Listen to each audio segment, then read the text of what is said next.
What's up, all you movie lover badasses out there? Fat Samurai Guy here with Lady Fat Blood, and today we're going to talk about the movie trailer for the film Godzilla Resurgence. Actually, we're talking about the second trailer that was revealed, and I'm disappointed. Yeah. I'm disappointed. I'm sorry. I mean, we are, some of the biggest Godzilla fans ever. We're going to show you our Godzilla fig and toy collection one day. Yeah. And we own every single Godzilla film between Blu-ray and DVD. Yeah. I was really excited when I found out just earlier this year that we were getting a Japanese Godzilla film this year, and I was like, whoa, what the hell is all this? And I read into it and I saw the design for it, and the thing about Godzilla is if you've been following him since 1954, you know that every couple of years they switch up his look. And of course, when I saw his new look, I was kind of like, whoa! But then at the same time, a couple seconds you get used to it, and I was like, nah, he needed an updated look. So I'm past the look. He's got a very interesting, very monstrous kind of mutated look, which is fine. But unfortunately, it kind of looks like they went back to the traditional 1954 and 1984 Godzilla, where it's just him.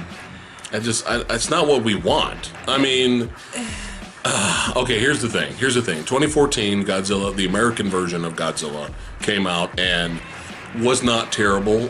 We found that movie to be very entertaining. It wasn't like we were blown away, but it was very entertaining. And in the spirit of Godzilla. In the spirit of Godzilla. We liked it. We didn't love it and went crazy, but we liked it. Enjoyed any bit where Godzilla was actually on film. When he was actually like Zilla. Yeah, when he was actually on screen, we were excited. We were all like, he wants to scrap. Yeah, he wants to scrap, man.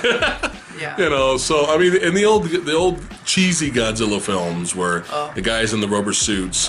If anyone watches a fight scene, okay, where you got Godzilla in a rubber suit fighting monsters, okay, and if you don't at least laugh once or crack a smile a little bit, if that doesn't make you laugh, then it's just not for you. Yeah. Okay, but we kind of get a kick out of it because it's damn funny. We They're get a kick out of it because it's almost like watching two sport mascots beating the shit out of each other. That's the same type of enjoyment that we have with some of those movies. But with the 2014, we were pleasantly surprised, but we wanted more Zilla. We wanted more monster battles. When it finally got to the monster battle, it was cool when he ripped the kaiju's mouth open and blew the dragon flame down there and fucked it up. I was just like, that was fucking bad, right? Yeah. Now, a couple of years later, Japan is going to be making their Godzilla film, okay? So we were all excited. We were like, oh man, we're going to go back to guy in rubber suit again. And we still love that. And it looks like there's going to be a little bit of a mixture between rubber suit practical effects and CGI mixed in there a little bit for this new Godzilla. Which is Final Wars did the same thing, just a little more crude. Yeah, I mean, people have watched this trailer and be like, it looks low budget. It doesn't look. It's Japan. No, shut up. It's Godzilla in Japan. Okay, it's not gonna have American CGI budget. It ain't for you. Okay, it's not gonna be that. All right, so it's gonna look less budget, but that's some of the. It's gonna look like a guy in a suit. But that's some of the charm of the old Godzilla film. Yes. So. We don't mind adding a little bit of CGI, but we think it's still fun to have a guy in a suit. But here's the thing, we got all excited about that, and his new design, he looks freaking crazy. His arm's a little bit too small. Yeah. He's a little rinky-dink. Yeah, when they lost in his arms, they gave him like this ginormous tail. Like his tail is taller than him now, which is a little odd, but it is what it is. And he's got to have some kind of arms because he likes to scrap. Yeah, there's. You know what I'm saying? He's got T-Rex arms. Yeah, so it's a little weird, but. But, okay, you're going to reboot it again, fine. You're going to start all over, fine. Yeah, it happens. We're used to it. Who knows how many Godzilla movies, Japan Godzilla films made in Japan are going to be released after this? We don't really know. So who knows? The one after this, he may be going back to fighting monsters. But we're a little bit disappointed with this trailer because it's just him versus the military again. How many times have we seen that? Yeah, I was a little bummed out because the first trailer, these trailers are taking a very artsy-fartsy approach. And the first trailer I felt was deliberately ambiguous, and the second trailer I feel is still ambiguous in that there's really no dialogue going on. It's all like classical music with this just shots of actors and stuff, and it looks almost exactly like the 1984 version. Yeah. Because at least in the 1954 original, you know, you were on the island, and he came and he was destroying cities and stuff like that. But 1984, it's like he came to us and is like, oh no, we're all dead. But it was classic. It was like the 1984 version, where it's not my favorite by any means. I respect the film. I also respect the intent behind the film. It was the 30-year anniversary of Godzilla, and they wanted to kind of pay homage to the original. And my theory right now is that what was Final Wars, 2003? It was early 2000s. It was early 2000s, and I figured, well, 2014 would have marked the 60th anniversary of Godzilla, and maybe that's why, because Godzilla had kind of been put to rest for so long, that they decided to just reboot it again and do another homage in Japan. In the Japanese version. Right. So I figured that might be what they're going for, but again, the problem is that it doesn't necessarily make for the excitement that you kind of want in a Godzilla. Now, Final Wars was a piece of shit. The plot was El Garbaggio at its finest. It's very hard to watch without just skipping ahead to the fight scenes. Yeah. The only reason to own that film is to skip ahead to him scrapping with everybody, because almost every single monster in the Godzilla lore shows up, and it's glorious. The action is good, but everything else is just painful to watch. Yeah. But you kind of come to expect him fighting people, and even though it just becomes the same thing over and over, after 60 years, I don't know. It's like,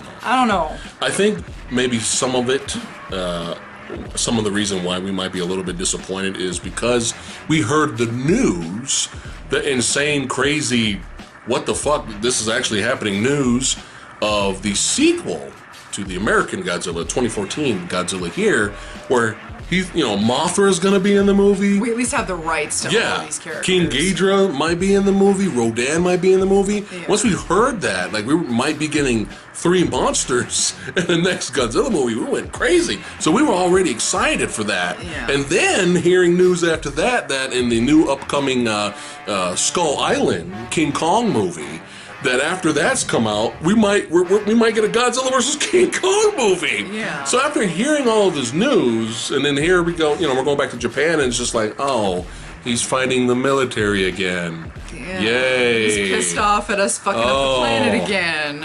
Okay. Yay. I mean, it might be. It might still be well done. It might be, pretty cool, but it's just like, we've been here before. Yeah. And you could look at it as repetitive as, well, he's fighting monsters again. What's the big? It's the same thing, but it's entertaining. I don't want to be bored when I watch a Godzilla movie. Yeah. That's the problem. You shouldn't be bored watching a movie with a gigantic, huge kaiju monster. And that's another reason. That's another thing about the 1954 version is you can give it a pass because it was the first film. Yes. And it was not originally intended as a Godzilla versus Monster of the Week. It was an allegory for the times that Japan had seen in the past decade throughout World War II and the subsequent history. Okay, Japan went through a lot of shit during that point in time, stuff that they weren't allowed to talk about, they weren't allowed to express, and so this movie was created as a metaphor for what they had been through, and it's a damn good film on its own, and you consider the message behind it, it's a good piece of cinematic history. It's just in, the later years, it got turned into something very goofy, turned campy. It's something that is just absolutely glorious. Godzilla versus Megalon is legitimately, it just warms my heart. Yeah. Yes. Anytime I get to see Godzilla scrapping with anybody in the 60s, I am all over that shit. I mean, I just need an hour-long loop of him fighting people. Godzilla has already fought King Kong in the old-fashioned lore, okay? Yeah. We got... Oh, no. Just... King Kong grabs a tree and shoves it down Godzilla's throat. And Godzilla's like...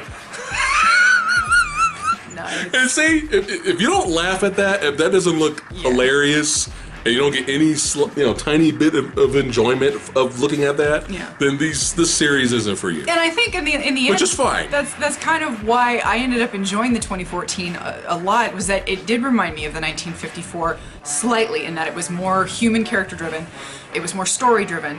The monsters weren't in it a whole lot. In this case, it was Godzilla and the other 2 bug monsters. But at the end of the day, The only reason Godzilla showed up is because he got woken up by the frequencies that the monsters were shooting off, and at the end, he just wanted to scrap. Just want to scrap, man. And that's what Godzilla is. And the fact that I don't know how we're gonna handle it as an American filmmaking company, because it's like, from America's standpoint, sometimes we take ourselves too seriously and sometimes we just don't believe in having fun. And the idea that we would even consider making a Godzilla versus King Kong movie in this day and age in American cinema, that floors me. But if we just recently watched the Kong Skull Island trailer, and they have made the new gorilla huge. On purpose. So we actually might get this, and I'm more excited for that than a Japanese reemerge. I mean, this could be a resurgence of Japanese-made Godzilla films. Now, if this leads to more Godzilla films for Japan, I'm all over, because at the end of the day, I will always take the guys in the big rubber suits versus the CG. I will take the CG if they give me what I want, but I want to see the guys in the suits, because it's just, it's fun. Fingers crossed, but with, we hope it's good. But as as trailers go, both of them just really, really were underwhelming. Really underwhelming. I mean, we got excited for Skull Island way more than this. And then it's not because of the big budget and all that. No. The trailers gotta grab you, man. They gotta grab you. They don't have to ruin everything, but in some way, you gotta grab that audience. And we were not grabbed. So let us know in the comments below what you guys thought of Godzilla Resurgence trailer number 2. We'll see you guys next time. Bye. Share, subscribe, like, share, subscribe.